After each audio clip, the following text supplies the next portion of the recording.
Papa Dudut. Isang pagbati po sa inyo at sa milyong tagapakinig ng inyong programang Barangay Love Stories. Tawagin niyo na lamang po ako sa pangalang Isabela. 43 years old na ako sa ngayon at teacher sa isang public school sa Legazpi, Albay. Isa rin sa mga masusugid ninyong taga-subaybay, ang isishare ko po sa inyo ay naranasan ko 25 years ago. Tubong Montalban, Rizal po ako, Papa Dudut. Anak po ako sa pagkabinata ng aking ama. Sa poder po ako ni tatay lumaki at nagkaisip. Iniwan kasi kami ng nanay ko noong 2 years old pa lamang ako. Pakiramdam ko ay sa akin binubunto noon ni tatay ang galit niya sa aking ina. Lalo at kamukhang kamukha ko ang nanay ko, sabi ng mga kapitbahay namin. Nakuha ko raw ang hugis na mukha niya at ang pagiging tsinita. Pati kinis at kulay ng balat na parang Koreana. Kaya po siguro gano'n na lamang kalayo ang loob ng tatay ko sa akin. Lumaki po tuloy akong hindi man lang natikman ang pagmamahal ng isang ama. Simulat sa pool ay wala na pong kaamor-amor sa akin ang tatay ko. Niwala po siyang pakialam sa mga nangyayari sa akin o sa mga pinagdadaanan ko. Madalas niya akong barahin kapag ibinabalita ko ang achievements ko sa eskwelahan. Parang inis pa siya kapag magsasabit ng medal sa akin tuwing recognition at graduation day. Minsan pa nga ay sinabihan niya akong wala namang silbi ang mga medalya ko dahil hindi naman daw pwedeng pakuluan at gawing sinabawan. Hindi rin naman daw pwedeng ibenta kaya wala ring pakinabang. Consistent honor student po ako simula nung elementary hanggang high school kaya mataas ang pangarap ko sa buhay, Papa Dudut. Gustong gusto ko pong makatapos ng pag-aaral pero hindi talaga interesado ang aking ama na tulungan akong maabot ang simpleng pangarap kong yon. Tutol siya na mag-college pa ako, Papa Dudut. Tuwing bubuksan ko ang topic tungkol sa kagustuhan kong makatapos ng pag-aaral, ay nauuwi lang sa mga panlalait niya ang usapan namin tapos ay pagagalitan niya ako. Gagatungan pa ng madrasta ko na isa ring mainit ang dugo sa akin. Hanggang sa tuluyan na akong nawala ng gana at pag-asa na makatungtong pa ako sa kolehiyo. Hindi na ako kumuha ng entrance exam sa mga university kasi naramdaman kong wala rin namang kabuluhan. Malakas ang loob ni Chamarisa na insultuhin ako at pagsalitaan ng masasakit dahil madalas naman niya iyong naririnig sa tatay ko. Minsan pa nga ay hindi man lang ito nangingilag na batukan ako at kurutin kahit sa harap ng aking ama. Alam kasi ng madrasta ko na takot ito na iwanan niya. Palibas ay wala po kasing matinong trabaho ang tatay ko kaya parang sunod-sunuran ito kay Chamarisa. Paminsan-minsan lang nagkakaroon ng gig ang banda niya at ang kinikita nito ay kulang pa sa pambisyon niya kaya nakaasa talaga siya sa kinakasama. May boyfriend po kasing Hapon ang madrasta ko na dati niyang customer noon sa Japan. Madalas itong magbakasyon sa Pilipinas at ipinapasyal naman ni Chamarisa kung saan-saang mga hotel, mga club at casino.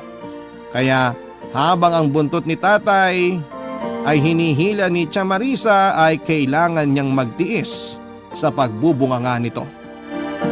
Isang araw sa huling pagkakataon ay sinubukan kong kumbinsihin si tatay na tulungan ako na makapag-college. Hindi ko akalain na darating sa puntong mauubos din pala ang pasensya ko at aabot sa hangganan ang aking pagtitimpi, Papa Dudut.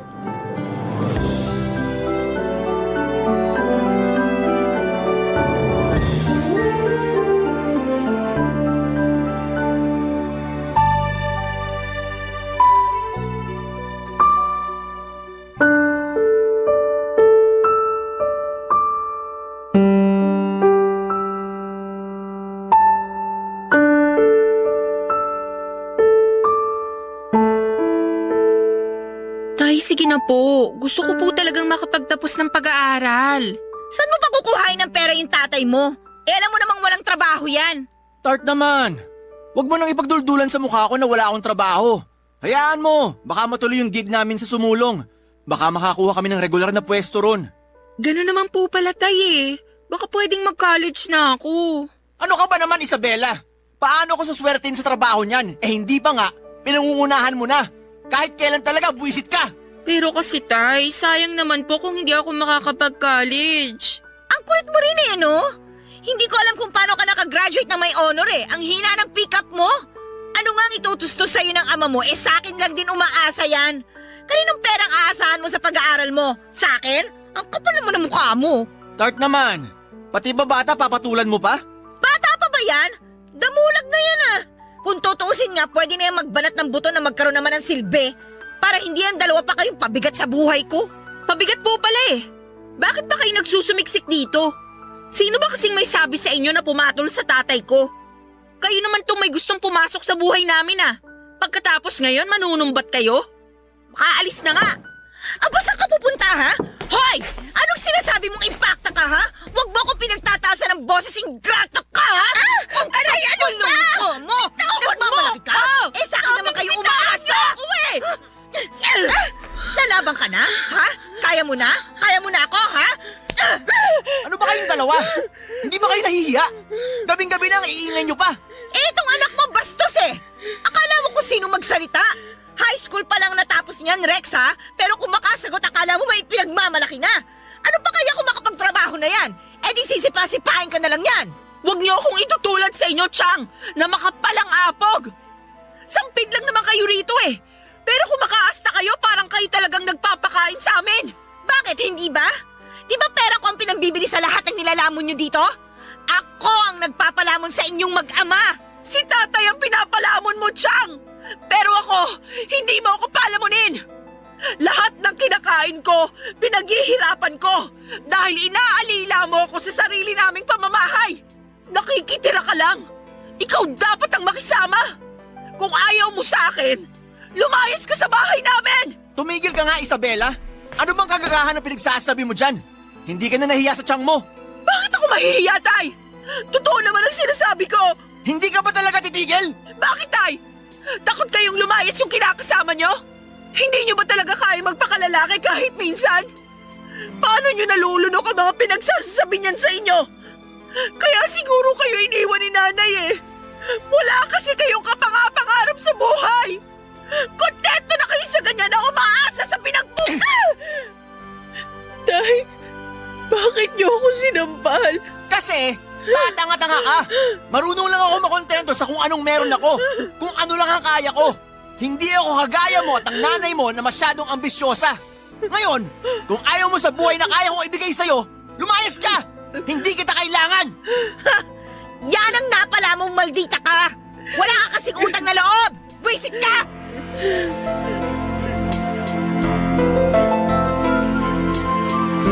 Nung makalabas ay nilingon ko pa ng isang beses ang bahay namin bago ako tuluyang umalis. Noong araw na yon, Papa Dudut, bit-bit ang isang bag ng damit. Papa Dudut, masakit na mas pinili ng tatay ko noon ang kinakasama niya kesa sa akin.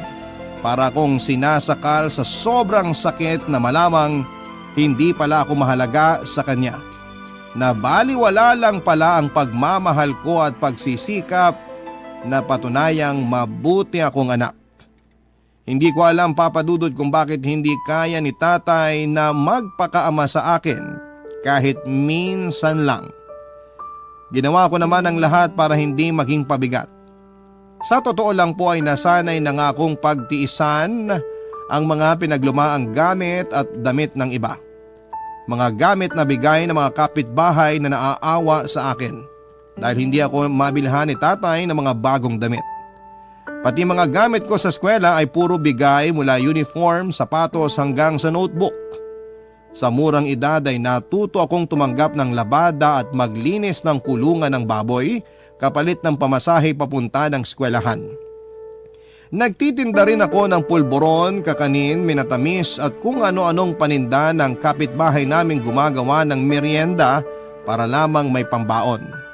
Pagkagaling sa eskwela, hindi ako nagrereklamo kung hindi ako natitirhan ng pagkain.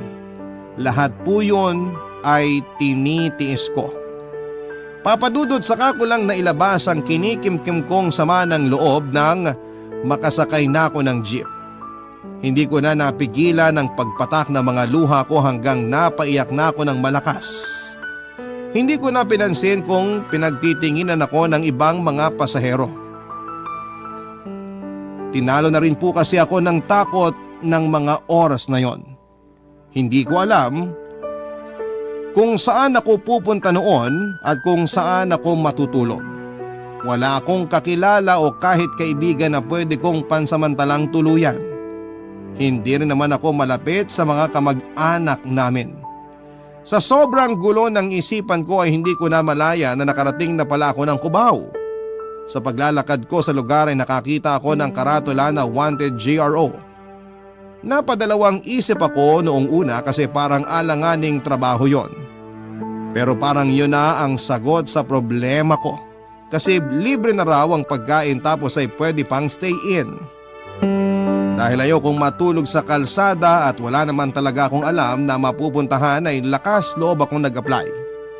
Hindi ko na lang sinabi ang tunay kong edad dahil baka hindi ako matanggap. 17 pa lang kasi ako noon. 9 na buwan pa bago mag-18. Malaking buras naman ako at matangkad.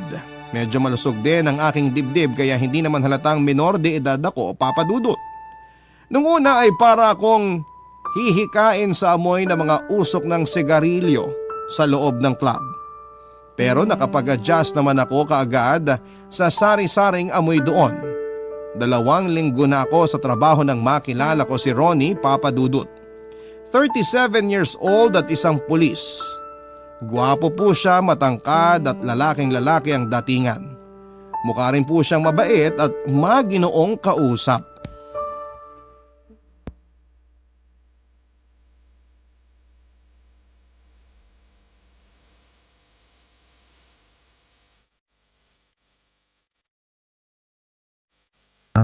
Upo ka. Sige na, huwag ka na mahiya. Upo ka na. Samahan mo na ako rito. Okay po. Anong gusto mo inumin?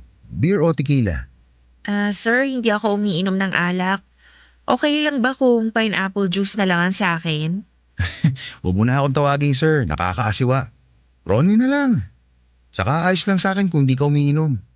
Mabuti nga yun para makapag-usap tayo ng matino. Hindi naman ako yung tipong mas gustong nilalasing ang babae. Salamat ha. Yung iba kasing customer nagagalit pag hindi umiinom ng alak yung ka-table nila. Hindi naman ako ganon. May ibang balak lang siguro mga ganong lalaki. Bakit? Naka-experience ka na ba ng ganong customer dito? Hindi pa naman. Pero sabi ng mga ibang babae dito, sa dati nilang pinapasukan na club, ganun daw kaya lumipat sila dito. Depende naman yan sa patakaran ng management. May mga club talaga na pinapayagan ng ganyan mga customer. Saka nasa babae na rin yun kung papayag siya. Pero ako kasi, kaya lang ako pupunta sa ganitong lugar para magpalipas ng oras. Para lang magaliw ng konti at may makausap. Kaya pinipili ko rin mga pinupuntahan ko. Gusto ko yung club na tulad nito, tahimik lang. May class sa mga pumapasok kaya komportable at iwas gulo. Madalas ka ba sa mga club? Para kasing ang dami mong alam Hindi naman ako madalas nagagawi sa mga ganito. Minsan lang pag nababagot ako. Nakakasawa rin kasing puro mga barakot na uniforme nakikita ko sa trabaho araw-araw. Bakit? Ano bang trabaho mo? Militar ka ba? Hindi, pulis ako. Actually, nakadistino ako sa Legazpi. May inaasikaso lang akong ballistic report sa krami. Babalik din ako sa Bicol bukas ng gabi. Kailangan ko kasing tumistigo sa isang kaso Hindi ba parang nakakatakot tumistigo? Hindi naman. Wala naman akong kinalaman sa takbo ng kaso. Sasabihin ko lang naman sa korte kung anong nakalagay sa resulta ng ballistic report. Ganun ba? Ayos din pala yung pagiging pulis. Iba naman pag-usapan natin. Nahuumay na ako tuwing pinag-uusapan trabaho ko Ikaw naman ang pag-usapan natin. Sigurado ako, sa ganda mong yan may boyfriend ka na. Ba't ba usong-uso yung linyang yan? Wala pa akong boyfriend. Sakit lang kasi sa ulo yan. Bakit naman sakit sa ulo? Basta. Nga pala, ba't sa ganitong trabaho ka napadpad? Buti na lang, disenteng club tong napasukan mo. Para ka namang NBI, dami mong tanong. Bigay ko na lang kaya sa'yo yung biodata ko. Nakakatuwa ka naman kausap. Pero seryoso ako. Gusto ko lang malaman kwento ng buhay mo. Ba't ba gustong gusto mong malaman? Hindi naman interesting ang buhay ko. Baka lalo ka lang maumay pag kinuwento ko. Hindi ako mauumay. Interesado talaga ako marinig ang kwento mo. Malay mo, kung sakali may problema ka, makatulong ako.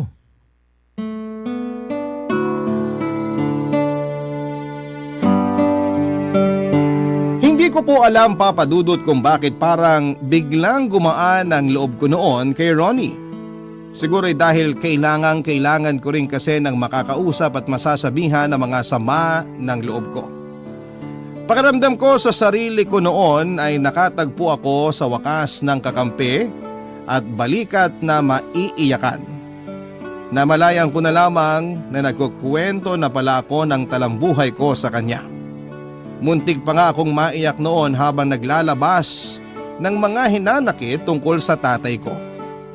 Nasabi ko sa kanya lahat ng hirap na pinagdadaanan ko mula pagkabata. Pati dahilan kung bakit ako napasok sa club. Kahit nga ang pangarap kong makatapos ng pag-aaral ay nabanggit ko pa. Siguro'y naawa sa akin noon si Ronnie, Papa Dudut. Kaya inalok niya ako ng tulong. Binigyan po niya ako ng calling card. Sinabi niyang tawagan ko siya kung gusto ko raw mag-aral talaga. Tinanggap ko yung inabot niyang calling card pero wala naman akong balak na tawagan talaga siya, Papa Dudut. Barangay Love Stories. Barangay Love Stories. Papa Dudut, nagkita uli kami ni Ronnie pagkalipas ng 2 buwan. Bumalik po siya sa club na pinapasukan ko.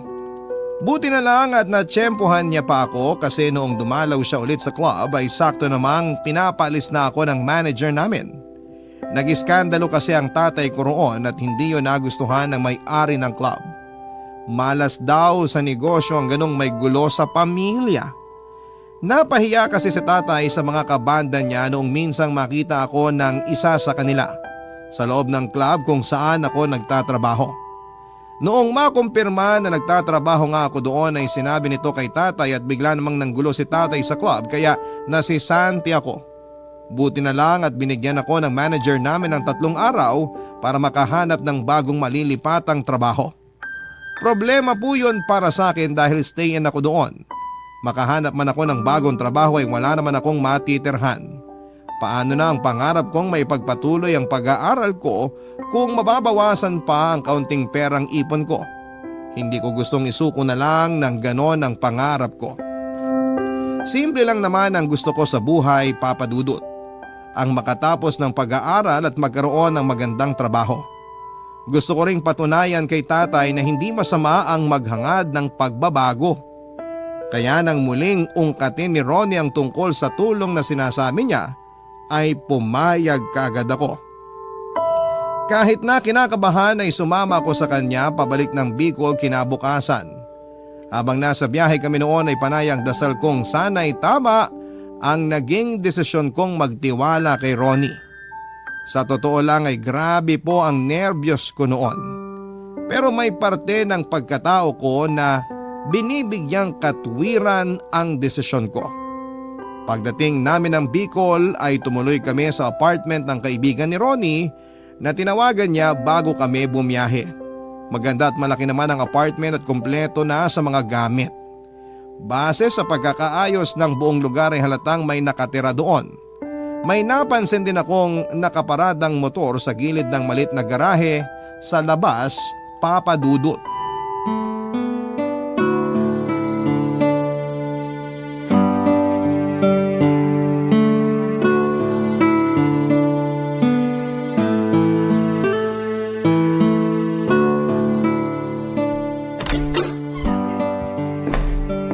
Lika, tuloy ka. Apartment to ng kaibigan ko. Pinatiran sa akin na libre. Pero bihira lang umuwi rito. Madalas doon ako sa police station natutulog. Baba ko rito mga gamit mo. Salamat. Tara, upo tayo sa sofa. Sige.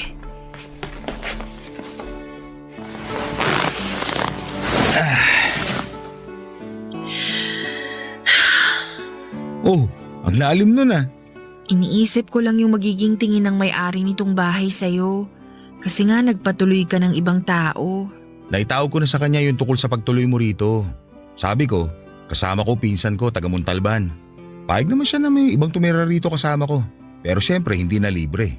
Naku, parang nakakahiya tuloy sa'yo. Ano ka ba?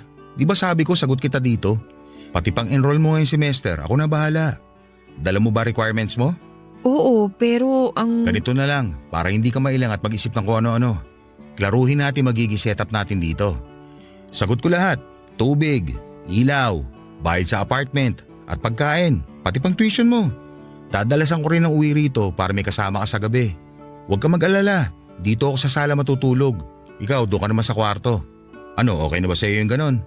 Okay, pero sure ka ba na dito ka sa sala matutulog? Ano ba iniisip mo? Wala akong balak na masama sa'yo. Bukal sa kalooban ko tong pagtulong ko na to. Wala akong hingi na kapalit kaya relax ka lang. Saka hindi naman ako manyakis. Hindi kita gagapangin kung yan ang inaalala mo. Sorry, hindi naman sa ganun. Kaya lang... Kaya lang naninigurado ka. May isang salita ako, Isabela. Kapag sinabi ko, pinaninindigan ko. Kaya huwag kang kabahan. Salamat talaga ah. Pero okay lang ba sa'yo kung magtrabaho ako? Nakakahiya naman kasi kung pati mga pampersonal kong gamit sagot mo pa. Naiintindihan ko na gusto mo pa rin magkaroon ng sarili mong pera. Pero anong trabaho ang papasukin mo? Wala naman akong kakilala may-ari ng fast food dito na pwede mong pasukan kung sakali. Kaya kung GRO lang ulit ang papasukin mo, pasensya na pero hindi kita papayagan. Inalis na nga kita sa ganung trabaho tapos babalik ka pa. Marunong naman akong kumanta saka mag-gitara. Natuto ko kay tatay nung bata pa ako. Baka pwede ako mag-perform. Ayos yan ah. Hayaan mo akong bahala sa'yo. May papasok kita sa resto bar ng kaibigan ko. Huwag ka mag-alala, desente dun. Mayayaman at di kotse mga customer. Saka hindi ka gano'ng mapupuyat. Alas 7 hanggang alas 12 lang ang singer dun. 3 sets lang sa isang gabi at 200 per set ang talent fee. Ano sa palagay mo? Kaya mo ron? Oo naman. Salamat uli ha. Naku wala yun. Mabuti pa magpahinga ka na para makabawi ka ng tulog. Nagugutom ka ba? Hindi pa. Nagmami tayo kanina sa terminal kaya busog pa ako. O paano? Maiwan na kita rito ah. Magre-report lang muna ako sa presinto. Pag uwi ko mamaya, bibili na lang ako ng pagkain natin para sa tanghalian. Sige, ingat ka. Pinag-aral nga ako ni Ronnie Papadudot at ipinasok sa trabaho. Wala siyang ipinangako sa akin na hindi niya tinupad. Napaka-responsable po niya at organized na tao. Alam kaagad niya kung ano ang dapat i-provide sa loob ng bahay at mga dapat pagkagastosan. Malayong malayo sa tatay kong tamad at walang diskarte sa buhay. Wala rin ako naging problema sa setup namin. Maginoo po si Ronnie. Hindi ko siya nakitaan ng kahit kaunting mali siya at hindi siya nag-take advantage sa akin. Thoughtful din po siya at sweet na tao. Kahit halos hindi kami nagkikita dahil nga pareho kaming wala sa bahay sa umaga pero sinisiguro po niyang may pagkain ako lagi. Nagiiwan din siya ng sticker notes sa pinto ng ref at laging nagpapaalala na kumain muna ako bago pumasok sa school at resto bar. 6 na buwang halos ganon ang sitwasyon namin. Tulog na siya tuwing dumarating ako galing sa trabaho at tulog naman ako kapag umaalis siya para pumasok.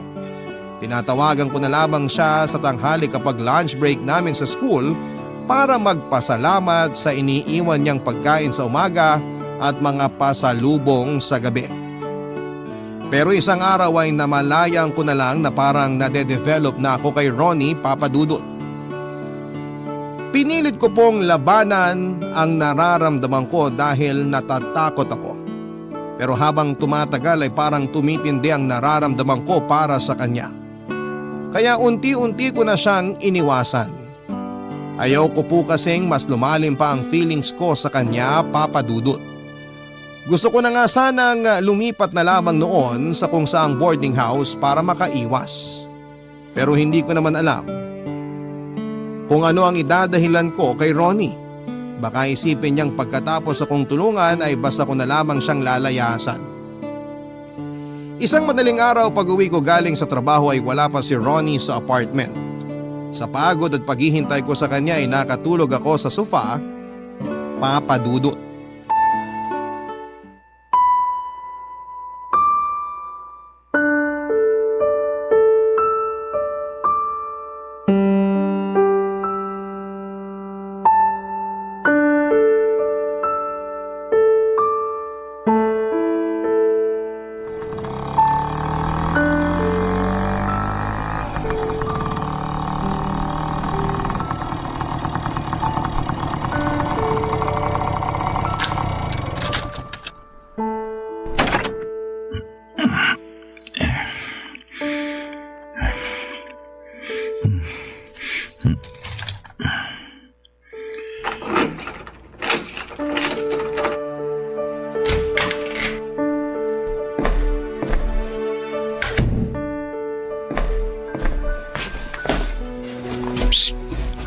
Gising ka.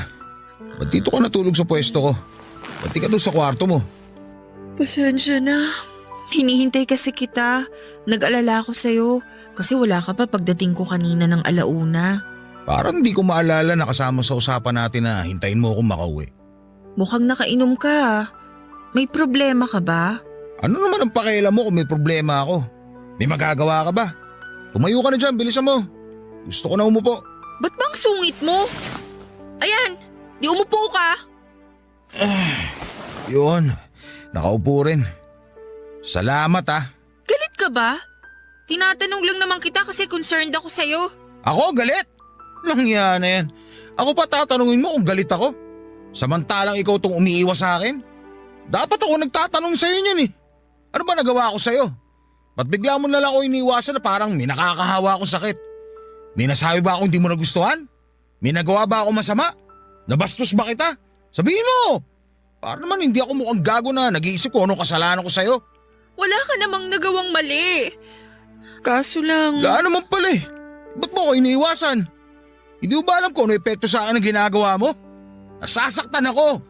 Nasasaktan ako kahit hindi naman dapat. Kasi nga mahal kita. Mahal na kita, Isabela. Sorry. Hindi ko naman gustong iwasan ka. Pero kasi ano? Trip mo lang? Buisit! Kasi ayokong lalong mahulog ang loob ko sa'yo. Ano sabi mo? natatakot kasi akong malaman mo na gusto na kita. Teka, ulitin mo yung sinabi mo. Next month ko uulitin. Sa dibo ko. Debo? Ibig mo sabihin 17 ka pala ngayon? Lintek, ba't di mo lang sinabi? Ha? Hindi mo naman tinanong eh. Saka ba't ba nagagalit ka na naman? Wala. Kalimutan mo na lang mga nasabi ko kanina. Tama ka. Bata ka pa kaya mag-focus ka na lang sa pag-aaral mo. O yan, matulog ka na uli dyan sa sofa. Sandali, Ronnie. Saan ka pupunta? Sa lugar kung saan walang minor de edad na tulad mo.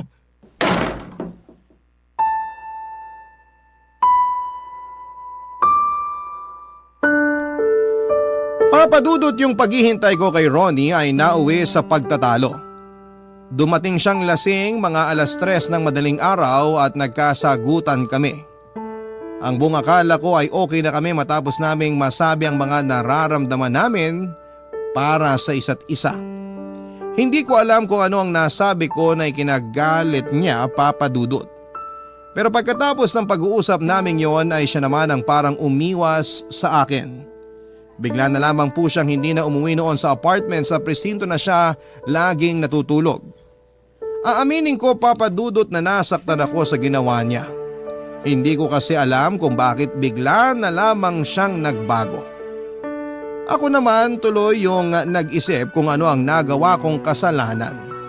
Kung sa bagay, naisip kong baka nga mas mabuti na ganon para masigurado ko rin ang nararamdaman ko. Baka mamaya ay nababaitan lamang ako sa kanya kasi super sweet at thoughtful niya, Papadudot. Pwedeng na-attract lamang ako kasi napaka-gentleman niya. O baka naman sobrang tumatanaw lamang ako ng utang na loob. Naisip ko rin na baka nakikita ko lang siyang father figure.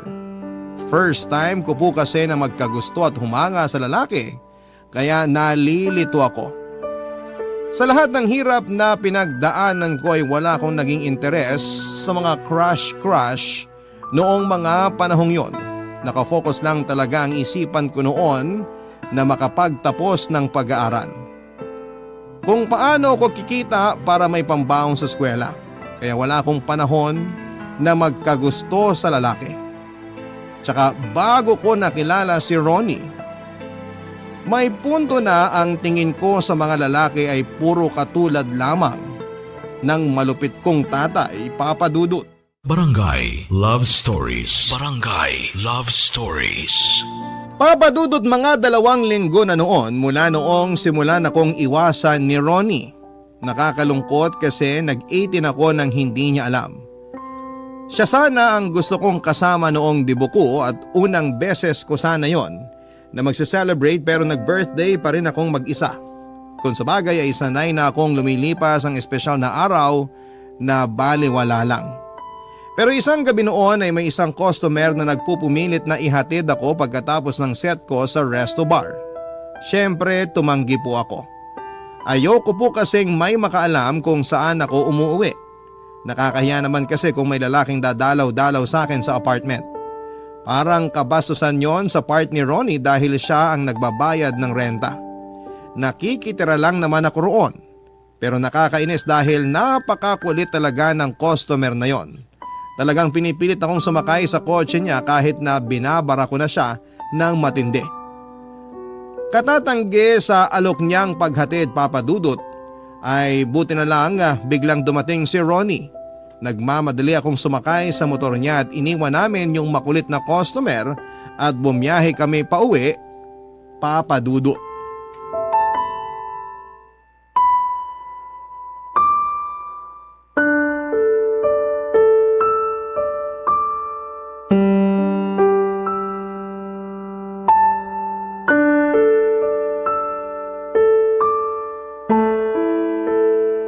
Ba't ka kinukulit ng kumag na yon? Anong sabi sa'yo nun? Gusto niya akong ihatid pa uwi. Gusto kang ihatid? Baka gusto niyang ihatid siya ng bala ko sa huli ng tunga niya. O baka naman kasi pinakita mo ng motibo kaya naglalaway sa'yo ng parang aso. Anong motibong sinasabi mo? Sa loob pa lang ng bar talagang makulit na yun. Lasing na kasi. Kinukulit ka sa loob ng bar pa lang? Anong sabi ni paring Eric? Wala si boss kanina eh. Kaya pala nakabuelo ka kasi walang bantay sa'yo.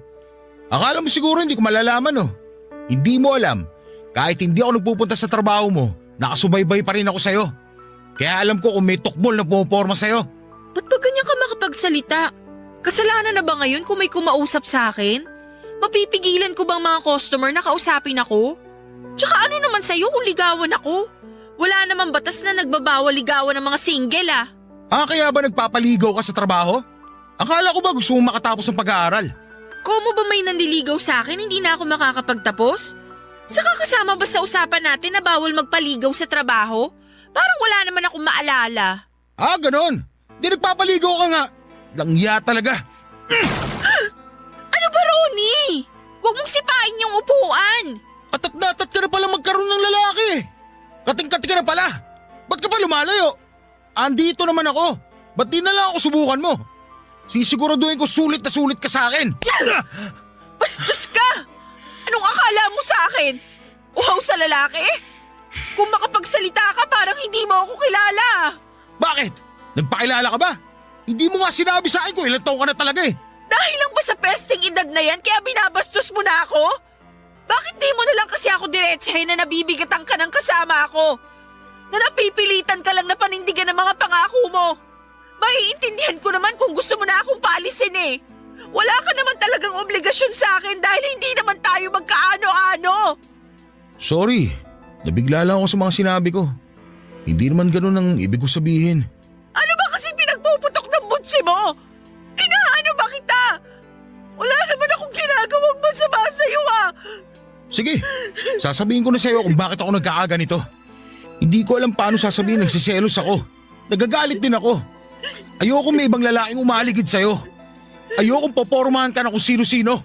Lalong ayoko may nambabastos sa'yo. Dahil pag nagkataon, makakapatay talaga ako.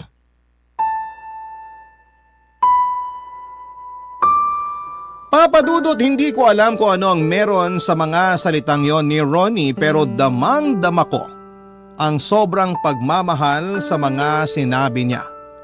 Kaya pagkatapos ng gabing yon ay muli kaming nagkaayos. Dahil nga mahal ko rin naman talaga siya ay nagpa siya na kaming iakyat sa next level ang aming relasyon. Tuluyan na po kaming nagsama na parang totoong mag-asawa. Naging maayos at masaya naman ang pagsasama namin bilang magka-live-in. Ramdam na ramdam ko ang pag-aalaga at pagmamahal ni Ronnie sa akin.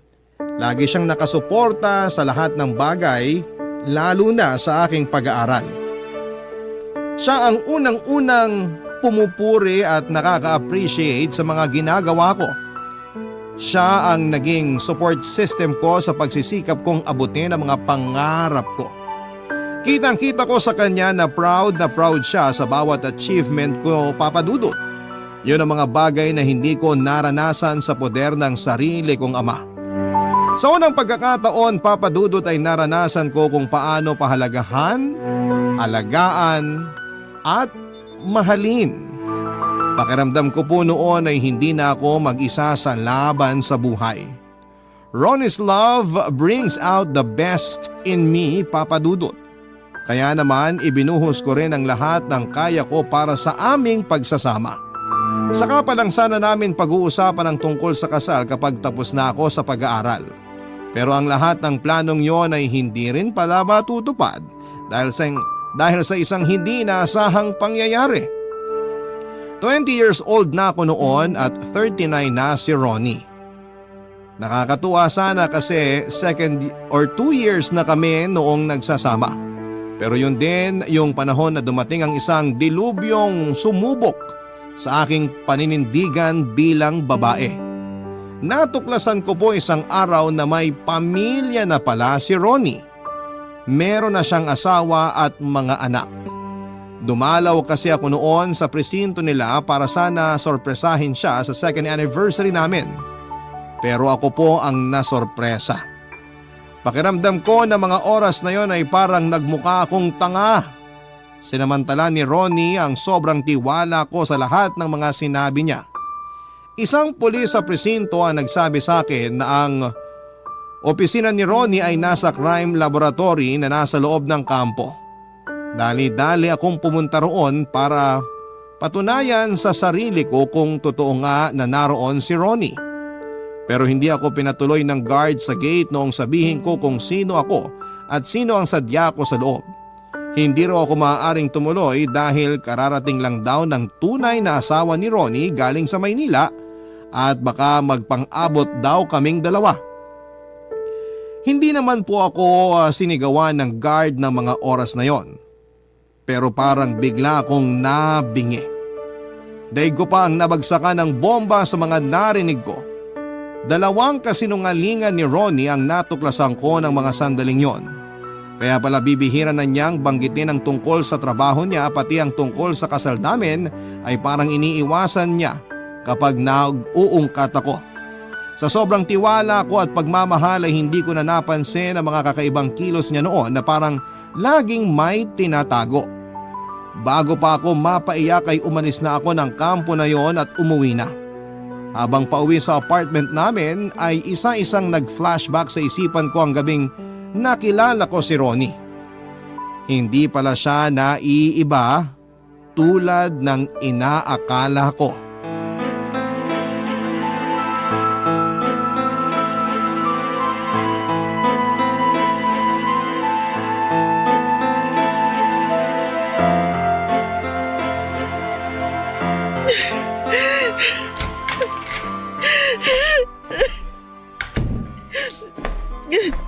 Han, ano yan? Bakit ka umiinom? May problema ka ba? Hindi ka naman umiinom ha. Huwag mo akong matawag-tawag na Han, demonyo ka! Manloloko! Ano bang problema mo? Akin na nga yan. Bitawan mo yung baso, Ronnie! Akin na sabi. Huwag mong hawakan tong baso ko! Walang iya ka? Wala ka ba talagang balak umamin? Paninindigan mo talaga yung drama mo? Baang-maagan talaga yung acting mo? Ano bang sinasabi mo, Han? Huwag ka na kasing umarte dyan na parang wala kang alam sa sinasabi ko! Demonyo ka! Alam ko na lahat, Ronnie! Alam ko nang may pamilya ka na! Sorry, hindi ko naman ginustong saktan ka. Hindi ko akalain na aabot tayo sa ganito. Sa ganito? Na ano? Na malalaman ko rin pala na niloloko mo ako? Alam mo, ang sakit lang. Kasi nagtiwala agad ako sa kabaitang pinakita mo. Akala ko totoo lahat yon. Akala ko wala ka talagang ibang intensyon sa akin kaya mo ako tinulungan. Yun pala, kinukuha mo lang ang loob ko. Tulad ka rin pala ng iba, mapagsamantala! Wala naman talaga akong ibang intensyon noon. Gusto lang naman talaga kitang tulungan. Hindi ko naman akalain na mahuhulog ang loob ko sa'yo. Hindi ko naman pinlano to. Plinano mo! Kasi kung hindi, sana sinabi mo kaagad! Para nagkaroon man lang sana ako ng chance makapag-isip bago nakipagrelasyon sa'yo. Kung gusto ko bang maging kabet o hindi. Sana sinabi mo para nagkaroon ako ng choice. Pero hindi eh. Umpisa pa lang, sinadya mo nang magsinungaling. Isabela, sasabihin ko naman talaga eh. Naunahan lang ako ng takot. Mahal na mahal kasi kita. Hindi ko na kayang mawala ka. Pwede ba yun? Paano yung asawa mo?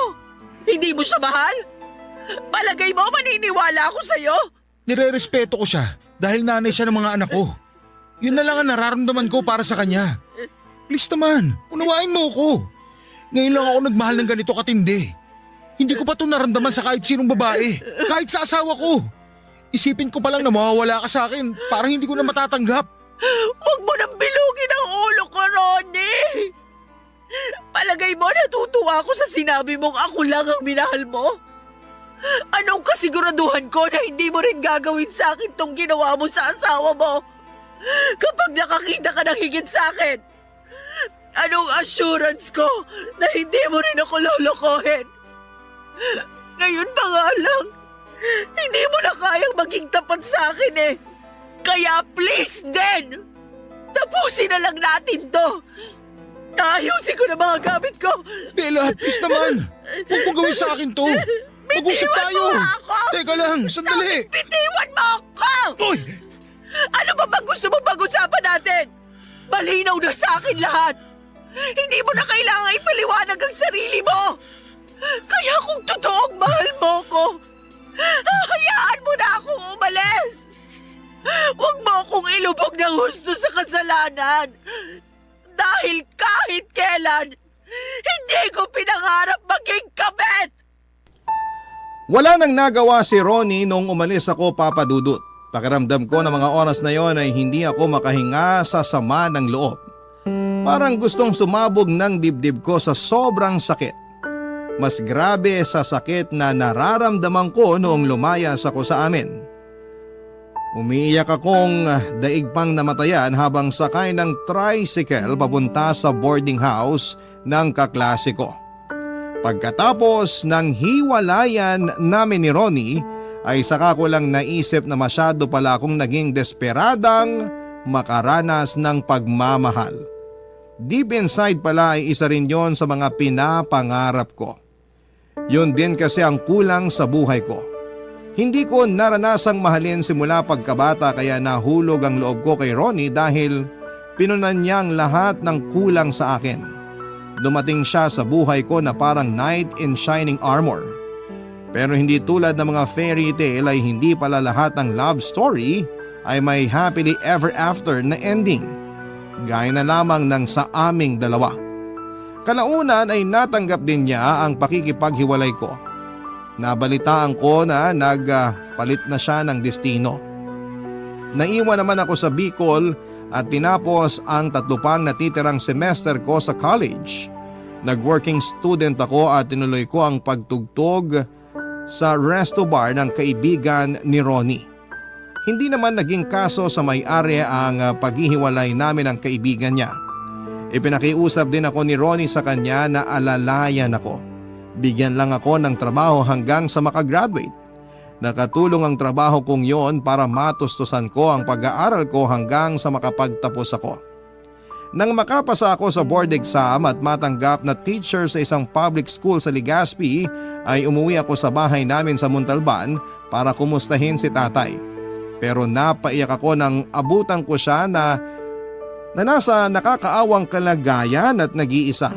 May sakit na ito sa atay at iniwan na siya ni Tia Marisa. Isang linggo ko rin siyang inalagaan sa ospital bago namatay si tatay, ay nakahingi pa siya ng tawad sa akin sa lahat ng pagkukulang niya. Lumipas ka ang maraming taon, Papa Dudut. Sa ngayon ay masaya na akong naninirahan dito sa Daraga Albay. Malapit lang po ito sa eskwelahang pinagtuturuan ko. Nakatakda akong ikasal sa aking boyfriend na hindi ko na lamang papangalanan. May mga tao na dumarating sa buhay natin ang hindi inaasahan. At kapag nagsisimulang bumuti sa atin ang kapalaran, tanggapin natin ito ng mainam at maluwag sa ating puso. Ikaw kabarangay, minsan ka na bang nagkamali at nagsisi? Dear Papa Dudut, ang second chance binibigay lamang sa mga taong deserving. Yan ang paniniwala ko noon kasi pakiramdam ko ay hindi ako karapat-dapat sa ikalawang pagkakataon na yon. Lalo na pagdating sa pag-ibig. Noong araw kasi ay laging sinasabi sa akin ng mama ko na ang mga taong nagmamadali kadalasan nagkakamali. Hindi ko po yun isinapuso kaya nga naranasan kong mabigo. At ang mga pinagdaanan kong yon ang gusto kong ibahagi ngayong araw sa programa ninyong Barangay Love Stories. Sana po ay kapulutan po ito ng aral at inspirasyon ng mga kabarangay natin, Papa Dudut. Tawagin niyo na lamang po ako sa pangalang Nerissa. 35 years old at meron po akong small business online. Bali gumagawa po ako ng personalized styro lettering and backdrop na ginagamit sa mga birthday party, binyag at ano pamang mga okasyon, Papa Dudut. Nakatira po ako at ang kamag-anak ko sa bahay ng mama ko dito sa Pasig. Pero sa susunod na buwan ay nakatakda na kaming lumipad sa Pampanga. Magkahalong excitement at kaba po ang nararamdaman ko pero mas nanaig po yung pananabik. Dahil alam ko sa sarili ko na deserve namin ng anak ko ang sinasabi kong second chance na ito. Pero bago ko po i-reveal kung ano yon, ay gusto ko po munang ikwento na minsan sa buhay ko ay naging pasaway ako. Nagkaroon po ako ng mga maling desisyon na malaki ang naging epekto sa kapalaran ko. Isa na nga po doon ay noong unang beses akong na-in-love. Nasa first year college pa lamang ako nang maging kami ni Amber. Kaklase ko siya sa kurso kong Mass Communication at minsang nasabayan sa pila sa registrar noong enrollment. Guwapo po si Amber, moreno, matangkad at miyembro ng varsity team sa campus namin. Pero meron siyang kabuntot na alias at reputasyon. At yon ay ang pagiging babaero niya. Nahuli ko na pong nalaman. Masyado kasi akong nadala sa matamis niyang salita noong niligawan niya ako. Palibasa ay NBSB ako, Papa Dudut, pero mahal ko si Amber at handa akong gawin ang lahat mapatunayan lang ang pag-ibig na yon sa kanya.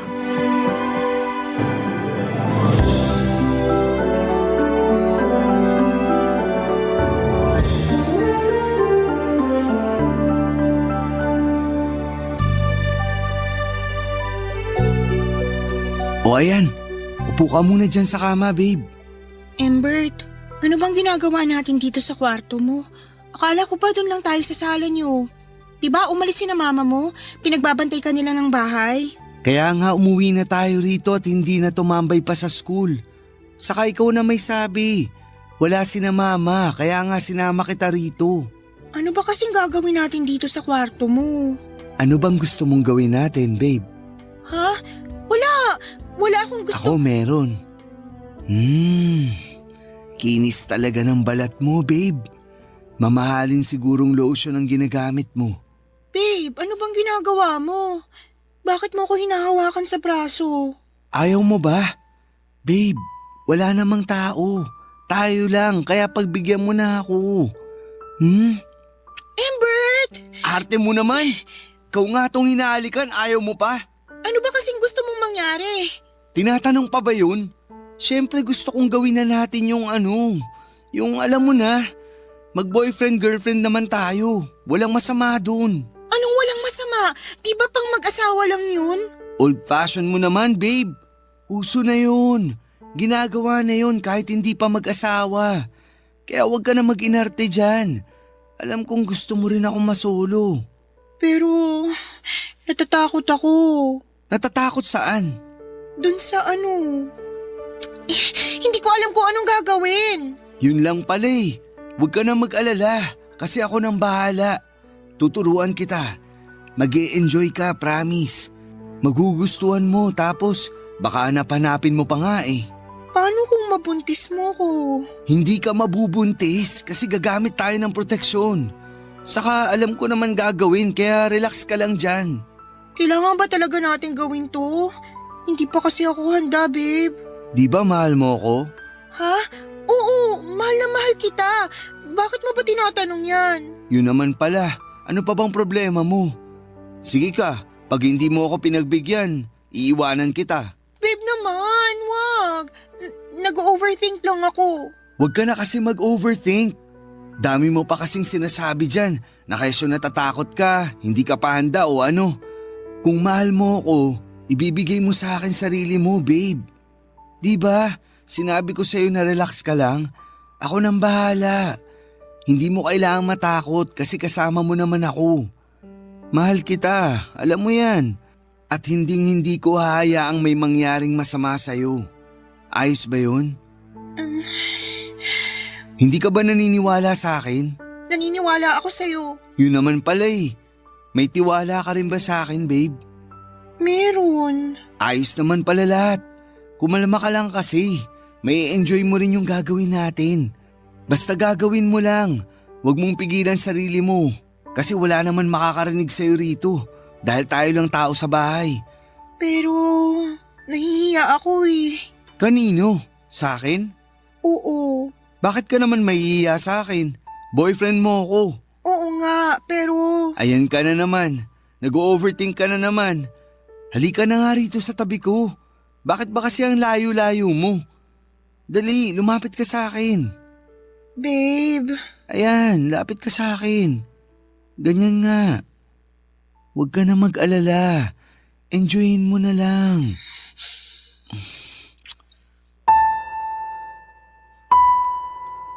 Natakot po ako na baka iwanan ako ni Embert kung hindi ko susundin ang gusto niya.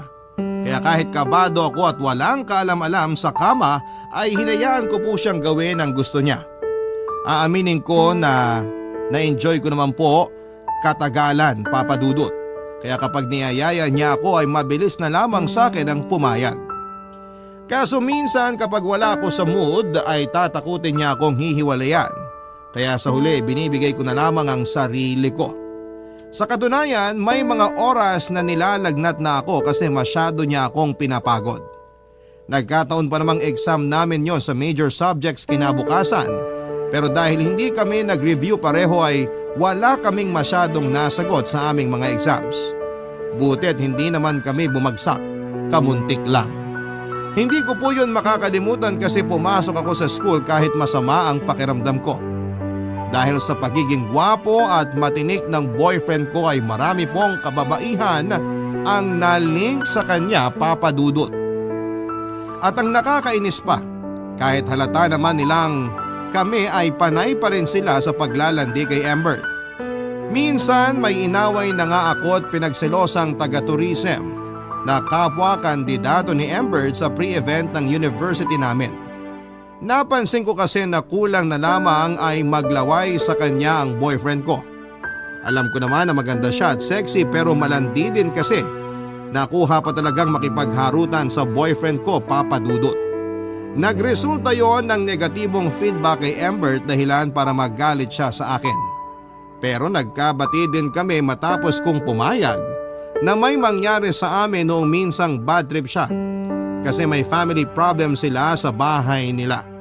Pero sabi nga nila kahit na anong pag-iingat, nangyayari pa rin ang hindi inaasahan, Papa Dudut.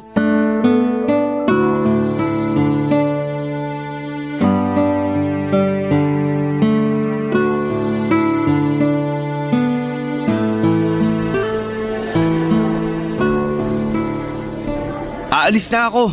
Embert, sandali! Huwag ka nga munang umalis, kinakausap pa kita. Ano ba kasing sasabihin mo? 10 minuto na ako sa harapan mo, hindi ka naman umiimik. May gala pa kami ng tropa ko. Girlfriend mo ko, mas uunahin mo pang sumama sa mga tropa mong yon? Oo, kasi naaalibadbaran ako sa pagiging clingy mo. Wow, ako pa palang clingy ah. Sa ating dalawa, ikaw tong mahilig. O bakit? Nagrereklamo ka? Gustong gusto mo nga. Lakas nga ng sigaw at Tumahimik ka nga. Mamaya may makarinig sa'yo. Ano pang isipin dyan? pakiko sa iisipin nila. Oh, ano ba kasing sasabihin mo? Sabihin mo na kasi, kung hindi lalayasan na talaga kita.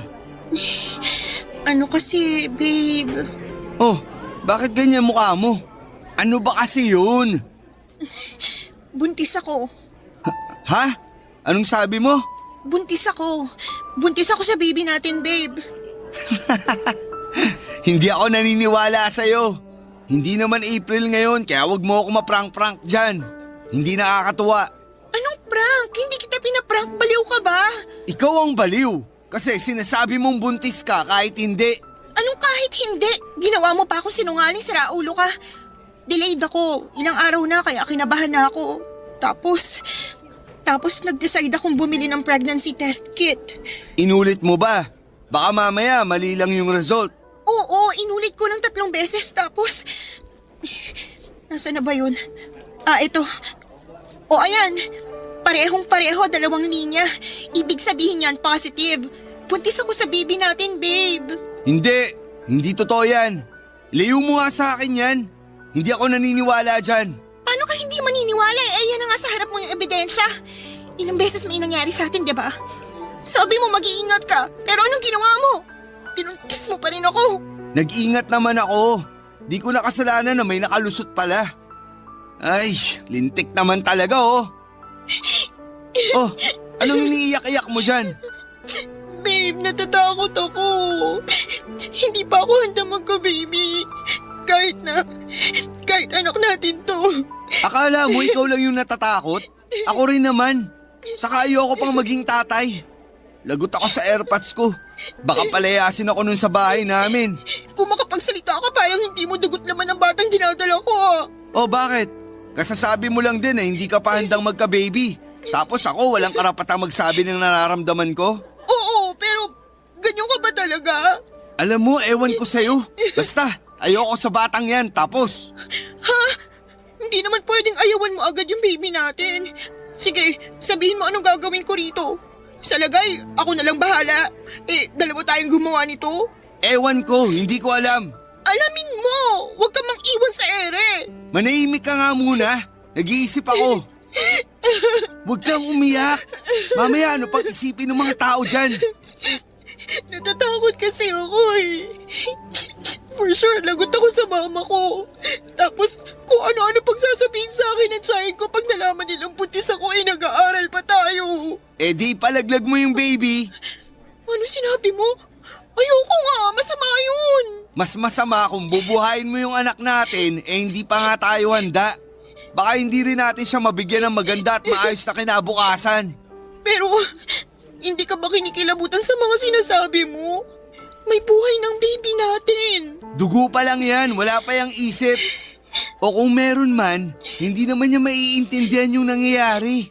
Kaya kung ako sa'yo, alisin mo na yan sa katawan mo ngayon din. Ay, huwag kang matakot kasi kasama mo naman ako. Basta gawin mo lang yung sinasabi ko. Kasi mahal mo ako, di ba babe? Oo, mahal na mahal kita, babe.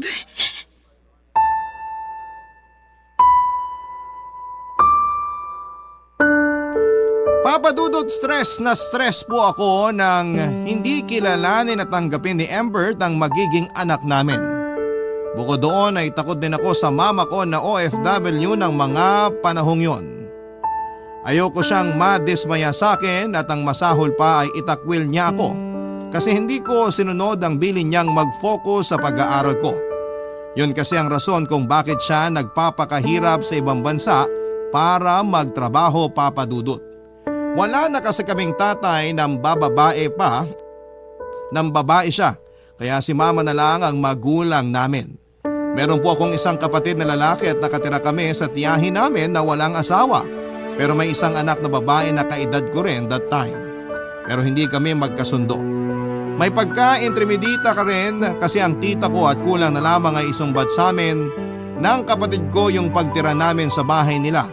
Kaya naman hindi kami close.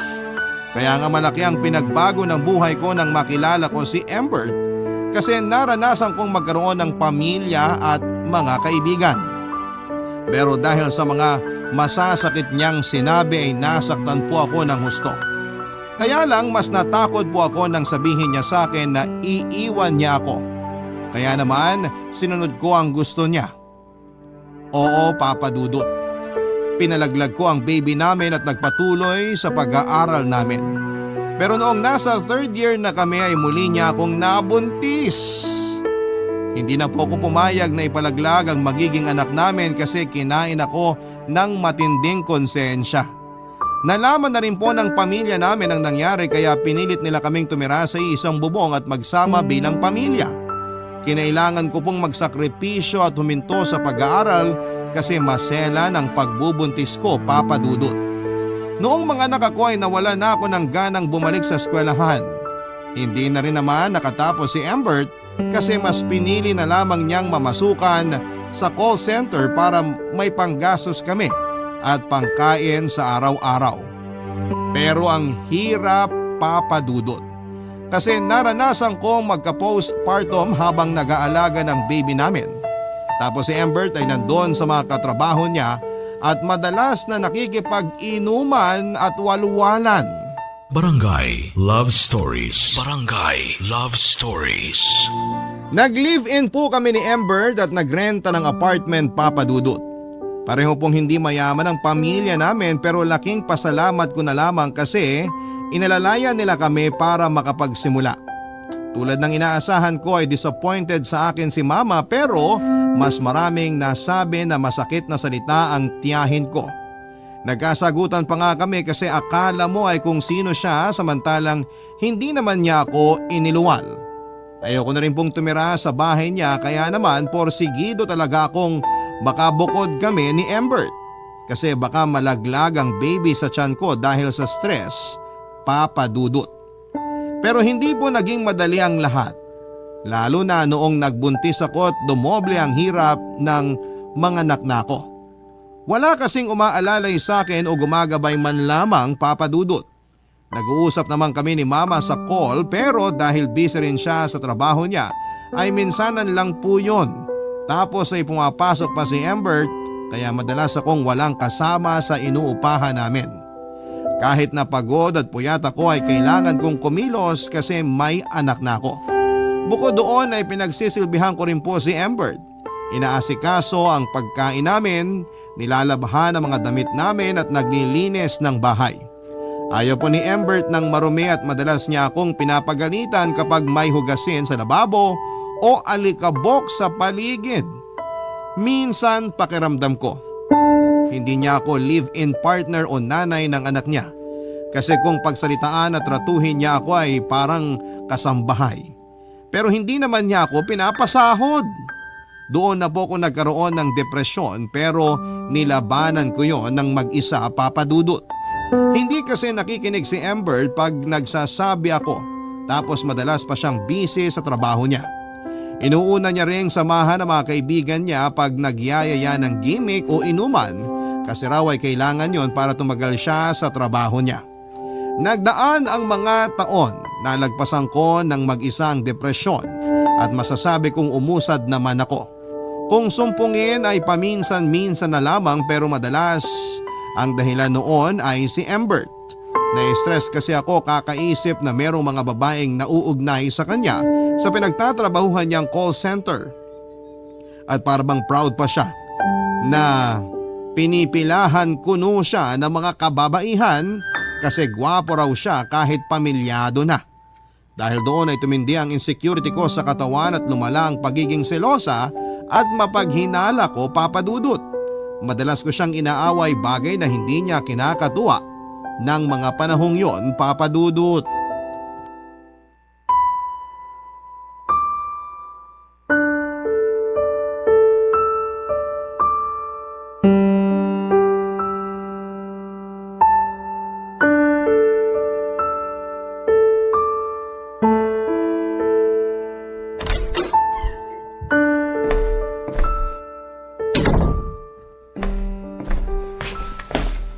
Nandito na ako! Buti naman naisipan mo pang umuwing damukol ka. Teka, lasing ka ba? Hindi ah! Sino may sabi sa'yo? Hindi ako lasing! Kagabi pa yun! Hangover na lang ngayon! Uminom ka na naman? Konti lang naman, babe. Mga ganito oh. Kita mo yan? Konti lang. Hindi ako naniniwala sa'yo, sinungaling ka. Anong sabi mo? Saka bakit ka ba sumisigaw? Natutulilig ako sa yung babae ka. Matutulilig ka talaga para pumasok dyan sa kokote mo na ilang beses na tayo nag-usap na huwag ka nang iinom. Lagi ka nalang naglalasing ah. Lagi ka nalang gumagastos sa alak, Embert. Pera ko naman yun ah. Hindi mo naman pera yun kaya bakit ganyan ka kung makapagsalita? Saka oo nga, nag-uusap na tayo. Pero anong magagawa ko? Niyaya ako ng mga katrabaho ko eh. Alam nga namang hindi ko sila. Yun naman talaga dapat ang ginawa mo, pero gusto mo rin kasi. Mas inuna mo na naman sila kaysa sa amin ng anak mo, demonyo ka. Hindi ako demonyo, Nerissa ah. Halika nga rito. Anong gagawin mo sa akin, Embert? Bitiwan mo ako ah! Imbis na tanungin mo ako kung kamusta ako o ipaghain ng makakain, yan talagang ugaling kanal mo ang bungan mo sa akin. Sino matutuwa kung lagi ka na lang ganyan? Tsaka kapal ng mukha mo tawagin ako may ugaling kanal. Eh kumusta naman yung sayo? Di talaga titigil yung madaldal mong bunganga. Paduduguin ko yan. Bitiwan mo nga ako! Bitiwan mo ako, Embert! Eh di sige. Pwede bang tumahimik ka na? Baka akalain ng mga kapitbahay kinakatay kita. Titigil lang ako pag tumigil ka na sa ginagawa mo. Wala akong ginagawang masama. Huwag mo nga akong gawing tanga. Alam ko may nilalandi kang babae na katrabaho mo, kaya hindi ka makahindi sa nagyayaya sa'yo. Pagtatalunan na naman ba natin yan? Oo, kasi hindi ka marunong umintindi. Ikaw ang hindi makaintindi. Masyado kang mapaghinala kahit wala naman. Tatamaan ka ulit sa akin, sige. Bakit? Nagsasabi lang naman ako ng totoo. Walang totoo sa sinasabi mo kasi lahat ng lumalabas sa bibig mo nakakainis. Embert, bitiwa mo ako. Huwag mo ako sabulutan. Gagawin kong gusto ko. Kasi ikaw nga sinasabi mo mga gusto mong sabihin. Kung kinakailangan kong bunutin yung mga buhok sa anit mo, manahimik ka lang, aba gagawin ko yun. Rico! Nerissa, ano ba? Kinagat mo pa ako. Aso ka ba? Hayop ka, Embert. Napakasama mo.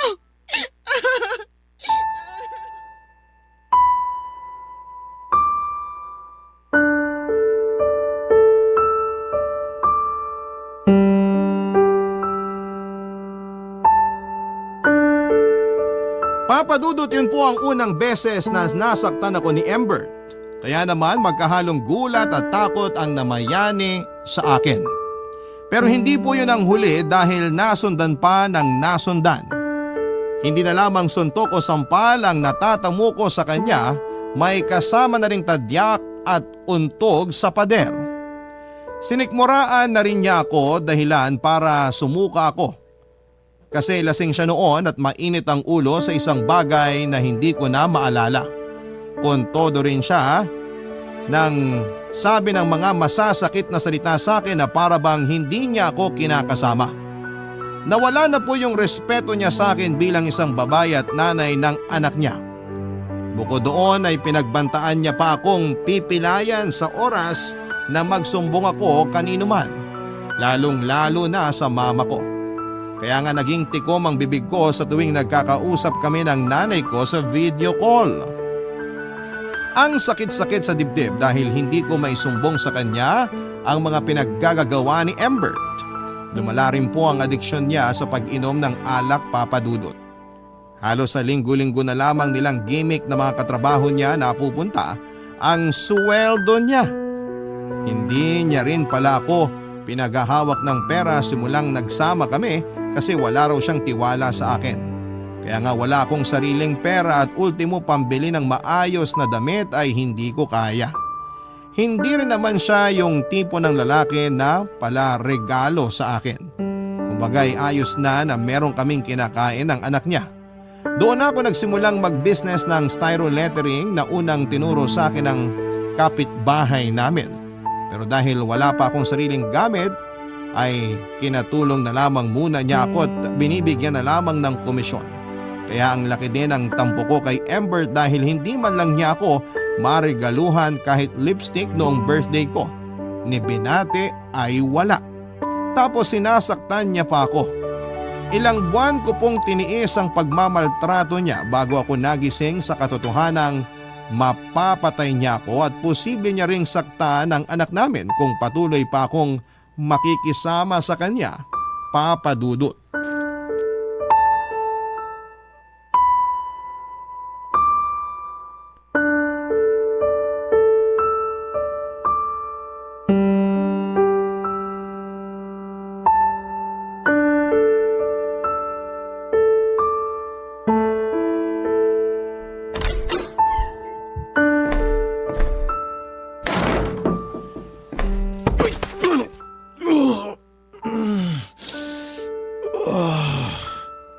Narisa! Narisa! Nasaan ka bang babae ka?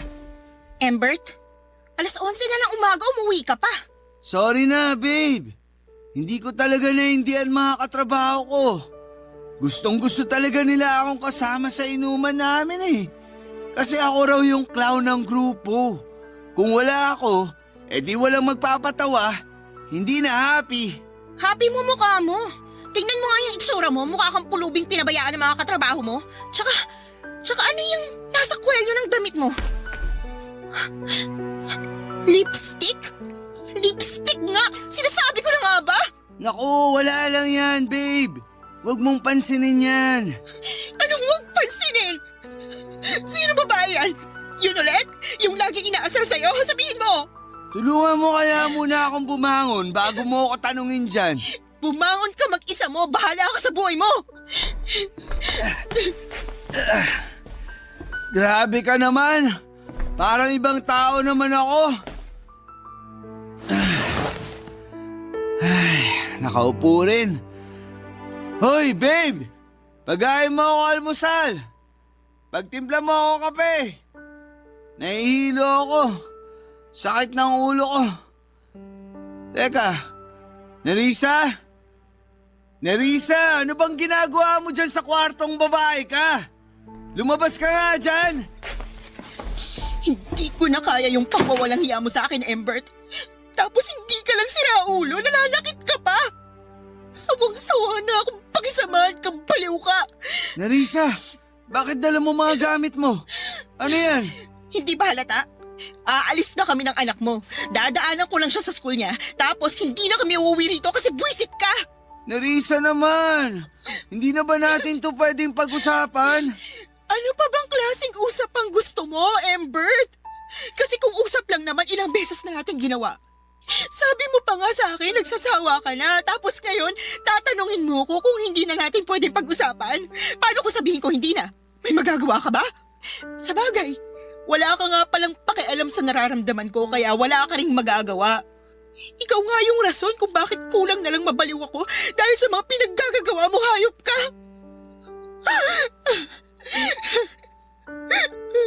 Napakasama mo, Embert. Hindi ka na nga mabuting ka-live-in partner sa akin at tatay sa anak mo. Nakuha mo pa ako saktan at iputan sa ulo. Buti na lang talaga hindi tayo kasal kasi nakakasukang dalhin ang apelido mo. Aalis na ako. Aalis na kami ng anak mo.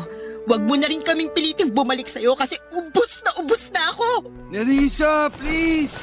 Huwag mo naman gawin sa akin to! Babe! Huwag mo akong iwanan! Bitiwan mo ako! Magbabago ako! Para sa'yo! Para sa anak natin! Siraan niya lang tuktok ko kung maniniwala pa ako sa'yo. Diyan ka nang ungas ka! Nakipaghiwalay po ako kay Embert at sinabi ko sa mama ko ang mga pinaggagawa niya sa akin, Papa Dudut. Gulat na gulat ang nanay ko at hindi makapaniwala sa pinagdadaanan ko kaya nagdesisyon siyang umuwi ng Pilipinas para maalalayan ako. Sakto kasi tapos na rin naman ang kontrata niya at wala na rin siyang planong bumalik pa sa abroad. May sapat na rin siyang naipon para makapagsimula kami. Unang ginawa ni Mama ay nagrenta kami ng sariling apartment sa Pasig para sama-sama na kami doon ng kapatid ko. Tapos ay hinarap niya at kinasuhan si Embert dahil sa pananakit sa akin. Pero hindi ko na po pinagpatuloy kasi ayoko nang magkaroon pa ng ugnayan sa tatay ng anak ko. Para akong nagkatroma. Bumalik yung depression ko pero buti na lamang at kasama ko na si Mama. Ang laki ng pagsisisi ko kasi binaliwala ko ang payo niya noon sa akin na kilalanin ko muna ang lalaking pakikisamahan ko, na wag muna akong magmamadali na pasukin ang pag-ibig. Kung sana'y nakinig lamang ako sa mga magulang ko ay hindi ako magsisisi ng husto. Kaya nga kahit mahirap maging single parent ay lumaban po ako, Papa Dudut. Pinilit kong maging okay kahit paunti-unti at sinimulan ko yon sa gising sa umaga na nagpapasalamat kasi nagkaroon ako ng panibagong tsansa na ayusin ang buhay ko alang-alang sa aking anak. Siya po ang naging inspirasyon ko, Papa Dudut. Ang dahilan kung bakit ako nagpapatuloy sa kabila ng mga luha at pighati na naranasan ko ng panahong yon, Papa Dudut. Barangay Love Stories. Barangay Love Stories. Tinulungan po ako ni Mama na makabili ng mga gamit para makapagsimula ako sa styro lettering business ko online, Papa Dudut. Pero ako lang po ang nag-handle noon dahil may sariling negosyo ang mama ko. Bale nagtitinda po siya ng mga damit sa Tiangge sa Taytay kaya ako at ang anak ko lamang ang nasa inuupahan namin pag nasa eskwelahan ang kapatid kong lalaki. Masasabi ko na payapa na pero hindi madali ang pagiging single parent dahil lumalaki na ang anak ko kasabay noon ang pangangailangan niya. Buti na lamang at supportive si Mama sa akin at hindi ako sinusumbatan. Sakaling sumasala ako sa pag-aambag sa bahay kasi hindi pa rin naman gaanong kalakas ang small business ko, Papa Dudut. Tapos ay sakto lamang yung sustento ni Embert sa anak namin. Minsan ay kulang pa kesyo meron na raw siyang bagong pamilya na sinusuportahan. Aaminin ko na ikinasama ng loob ko na nakahanap kaagad siya ng bagong babae para anakan. Pero kung tatanungin niyo ako ay ayaw ko na rin namang magkabalikan pa kami. Kung hindi nga lang niya responsibilidad ang pagsusustento sa anak namin, ay ayaw ko na siyang kausapin kahit na kailan, Papa Dudut. Hiyang-hiya po ako sa mama ko kasi sa edad kong yon ay kargo niya pa rin ako, pati na ang anak ko. May isang beses na nag-grocery kami ng anak ko tapos may gusto siyang gummy bear. Kaso'y sakto na lamang ang pangbayad kong pera kaya umiyak po siya dahilan para pagtinginan kami ng mga tao sa grocery store. Kulang na lang ay matunaw ako sa labis na kahihiyan dahil sa pagmamaktol ng anak ko pero wala naman akong nagawa kasi hindi na sapat ang pera namin. Doon na po may isang mabuting estrangherong lalaki na kasunod namin sa pila ang nagsabi sa kahera na siya na raw ang bibili ng gummy bear para sa anak ko. Siyempre tinanggihan ko po yun, Papa Dudut, dahil hindi ako sanay na nanghihingi. Pero mabait po ang naturang lalaki at kita ko yon sa ekspresyon ng kanyang mukha. Kaya naman sa huli hinayaan ko na po siyang bayaran ng gummy bear na gusto ng anak ko. Nagpasalamat po ako sa kanya bago kami umalis pero hindi po yon ang una't huling pagkikita namin dahil minsan ulit namin siyang nakasabay sa naturang grocery store. At dahil mahaba ang pila at may kabagalan ng usad nito ay nagkaroon kami ng tsansa na makapagkwentuhan. Doon ko po nalaman ang pangalan niya. Si Pablo na bagong salta sa barangay namin. Matapos malipat ng destino sa trabaho mula sa Pampanga, Papa Dudut.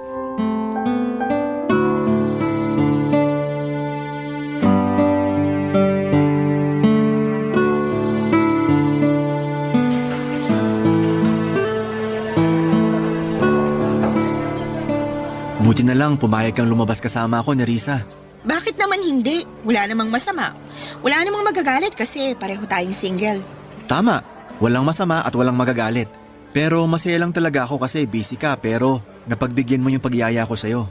Oo nga eh. Ilang beses mo na nga ba ako niyaya? Sa sobrang dami, hindi ko na mabilang.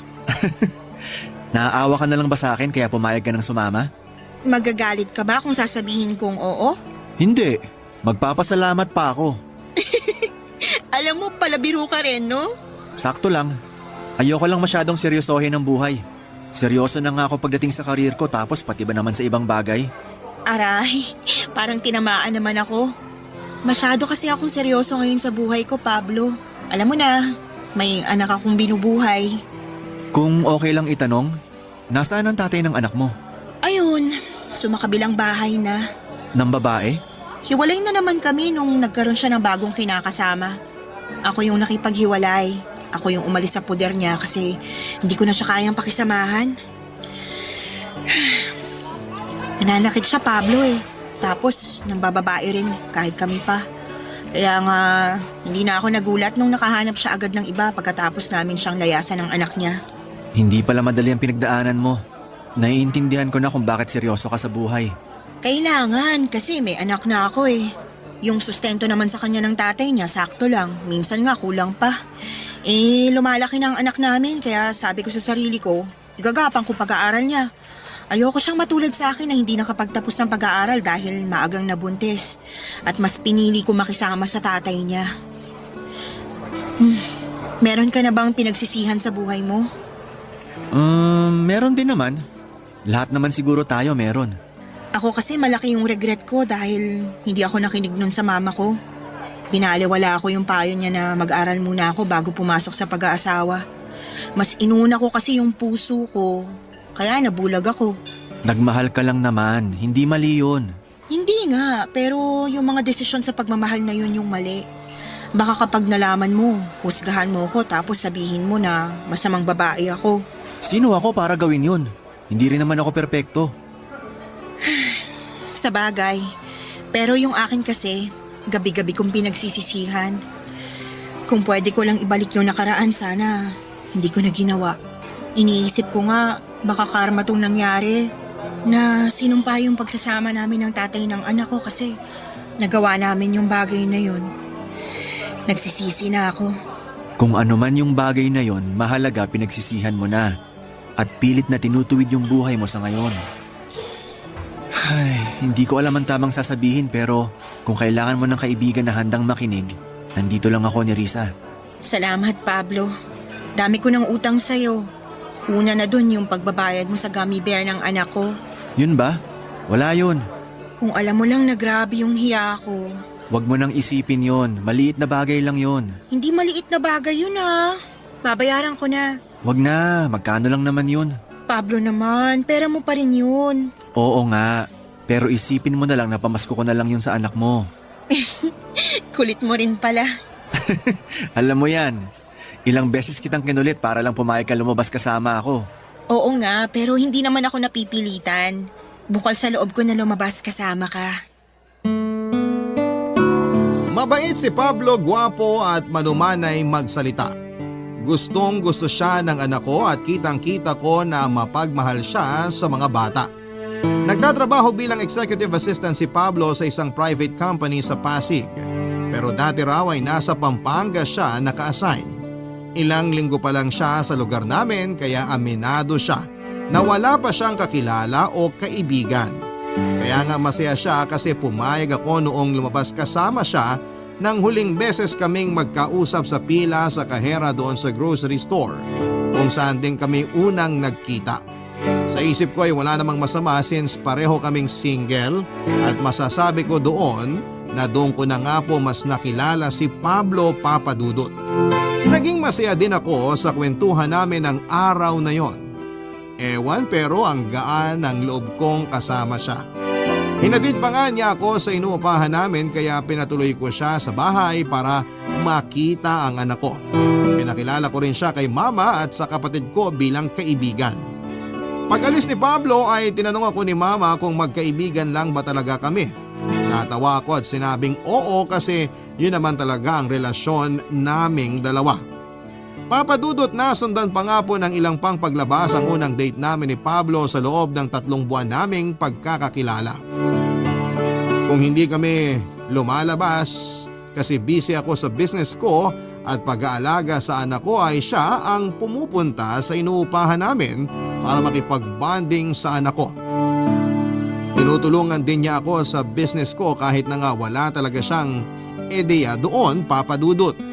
Nakikita ko naman na masaya siya habang natututo kaya naman masayang masaya ako.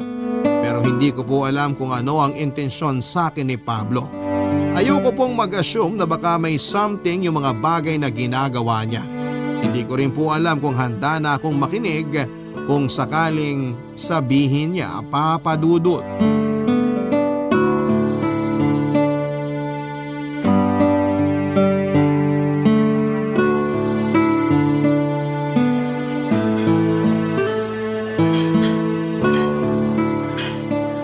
Mukhang mamahalin dito, Pablo ah.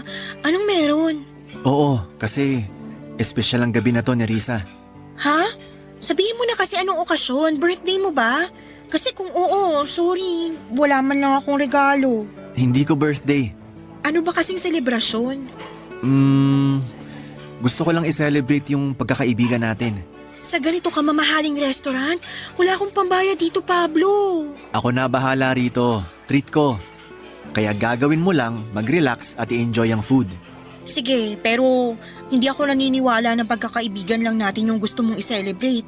Kasi ayos lang naman sa akin kahit doon lang tayo sa may tusok-tusok. Kaya sabihin mo na yung totoong dahilan kung bakit dinala mo ako sa napakagandang lugar na to, Pablo. Wala talaga ako maitatago sa'yo. Kaya nga, naghihintay ako. Ang totoo ni Risa, may sasabihin talaga ako sa'yo. Okay, nakikinig ako. Paano ba to?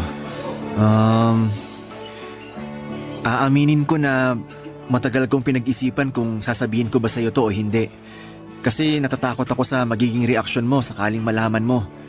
Pero hindi ko na kasi kayang sarilinin pa. Naiintindihan ko, Pablo.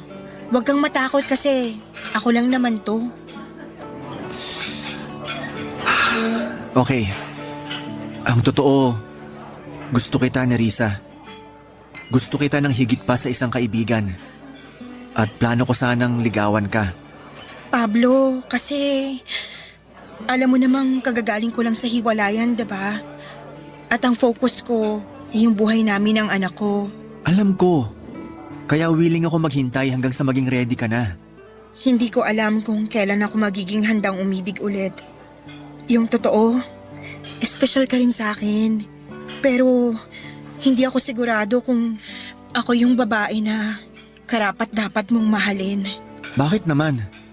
Dahil sa mga bagay na pinagsisihan mo? Kasama na yun, oo. Tsaka natatakot ako. Paano kung hindi pala para sa akin yung pagkakaroon ng katuwang sa buhay? Minsan na akong nagkamali nung umibig ako. Hindi mali ang umibig. Maling lalaki lang ang minahal mo. Tsaka naniniwala ako na deserve mong mahalin kasi mabuting tao ka. Mapagmahal na nanay sa anak mo. Oo, may nagawa ka ng mga bagay na pinagsisihan mo katulad ng kinuwento mo sa akin pero lahat ng yon nasa nakaraan na. Alam mo kasi marami kang pinarealize sa akin, Pablo. Kaya nga nagpapasalamat akong nakilala kita eh. Sana mahintay mo ko hanggang sa maging handa na ulit akong magmahal. Oo naman. Mahalaga ka sa akin. Pati na yung nararamdaman mo. Mahalaga rin sa akin ang anak mo at yung kapakanan niya. Kaya nga handa kitang hintayin na muling buksan yung puso mo na magmahal ulit. Nerissa, sana pagkatiwalaan mo ko na hindi kita sasaktan. Tulad ng ginawa sa'yo ng dati mong kinakasama. Handa ko yung patunayan sa'yo. May tiwala ako sa'yo, Pablo. At naniniwala ako na mas mamahalin mo sakaling dumating yung panahon na pwede na maging tayo. Alam ko po na may espesyal ng bahagi si Pablo sa puso ko nang aminin niyang gusto niya ako, Papadudot. Pero alam ko rin sa sarili ko na hindi ko pa kayang makipag-commit ulit dahil kagagaling ko pa lamang sa pakikipaghiwalay. Pero ayoko namang habang buhay na mamalagi sa nakaraan at patuloy nasisihin ang aking sarili sa mga maling desisyon na nagawa ko. Tama si Pablo. Hindi mali ang umibig. Maling tao lang yung minahal ko. Kaya nga pagkaraan ng ilang buwan ay masinsinang pag-iisip at pananalangin, pagsangguni sa mama ko at sa aking anak ay pinayagan ko na pong manligaw sa akin si Pablo. At hindi nga nagtagal ay sinagot ko na nga siya at opisyal nang naging kami. Papadudot walang pagsidlan ang kaligayahan sa puso ko kasi binigyan ako ng second chance na magmahal at mahalin. At ngayon na ikakasal na kami ni Pablo ay hindi na ako makapaghintay na gugulin ang habang buhay kasama siya. Maraming salamat po sakaling mapili po ninyong i-area ang istorya ng buhay ko at sana'y kinapulutan po ito ng aral at inspirasyon ng mga kabarangay natin na tulad kong avid listener ng Barangay Love Stories.